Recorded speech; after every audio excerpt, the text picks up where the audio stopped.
All right, what's going on? So in today's module, we're going to go into protein a little bit and just talk about how you could be prioritizing it so that you're doing yourself a favor. I wanted to discuss protein before I discuss fats and carbohydrates because I think that it should be one of the main focal points of your dish in each meal and in each snack. If you are, let's say, on a weight loss journey, you're going to be consuming less calories, which means you're going to be more hungry. Out of those three macronutrients, protein is the most satiating. It just keeps us the most full. And so prioritizing it is going to just be helpful when it comes to dealing with your cravings. On top of that, since we are tearing muscle fibers in the gym, we need to rebuild them with protein. So we're really knocking out two birds with one stone here. When it comes to the sources, your typical chicken, fish, eggs, steak are all good. They're all in play because they're going to give you a bunch of grams per serving. Let's say you have like a 4 ounce serving of chicken. You're looking at probably between somewhere 25 and 30 grams of protein, which is great. Other foods that you can have that are similar to that are plant-based are tofu and seitan, which I've started to dabble with the last year. And they're great because they're easy to cook. They don't even taste like anything, and you can throw them into like a stir fry, like a curry. You can put them into a salad. Super versatile. Other foods that you can find the same amount of volume, or like we'll say gram per calorie, is protein powder. There's whey powder, there's pea protein powder. You got to find like the flavor that works for you, but that's a great addition to your diet, especially if like you're just on the run and you find that you don't really sit down and eat that often because you're just working a lot. There are other areas where you will get bits of protein that you should take a look out for.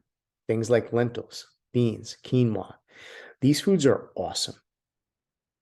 Whether you're on a weight loss journey or not, just because they not just offer protein, but they also offer fiber to help keep you regular and keep you full, because fiber has that satiating effect too. And then on top of that, they're slow burning carbohydrates. So they're going to give you the energy that you want to do the activities that you have during the day. Our brains and our bodies run off of carbohydrates. And foods like this, steel cut oats, they're awesome because they offer just a variety of nutrients for our body to use. Other great snack ideas that are high in protein: cottage cheese and Greek yogurt. If you've never dabbled in before, try something out. Maybe try throwing cinnamon on your cottage cheese with some apples. Could be good. Maybe put some honey and maybe some graham crackers with your Greek yogurt. Could be good.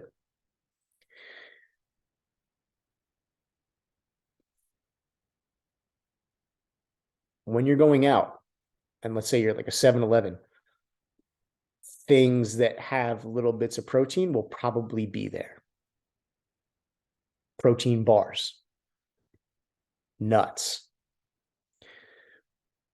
even like something like those little cans of hummus, they'll have like a little bit of protein in them. Prioritize this stuff in every meal and every snack, and you'll be good. Okay, let's take a look at what like an ideal meal would look like regarding your protein. You want to take a down a look. Do you want to look at your plate as if it's a puzzle? And you want to put the pieces of the puzzle together because this is what your body would love to have in its system. It likes to have a couple of different things, and it likes to have a proper proportion of each thing.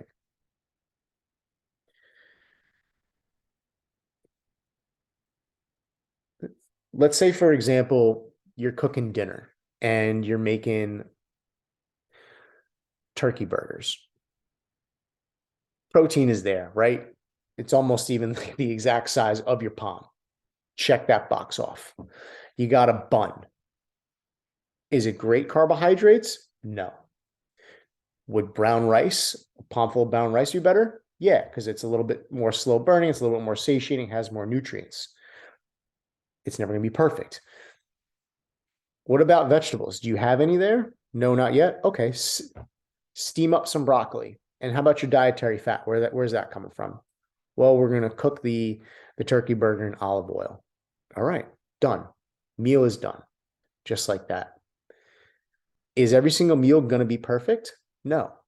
But let's say if you did have like a whole palm full of sweet potatoes, some, let's say, grilled chicken, a side of Brussels sprouts that were maybe cooked in olive oil, you're going to walk away from that meal feeling fantastic.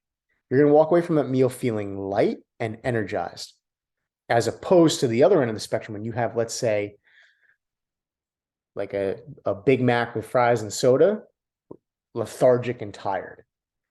And so what you eat is going to make you feel a certain way. And it, of course, is going to make you look a specific way too. But this is ideal. Will every single meal be like this? No. Are there going to be times where you go out and just eat a bowl of pasta and the vegetables aren't really present and there's really not a lot of protein? Yeah. But if you can make like 80% of your meals look like this, you're going to find that your relationship with food goes up and that you feel better.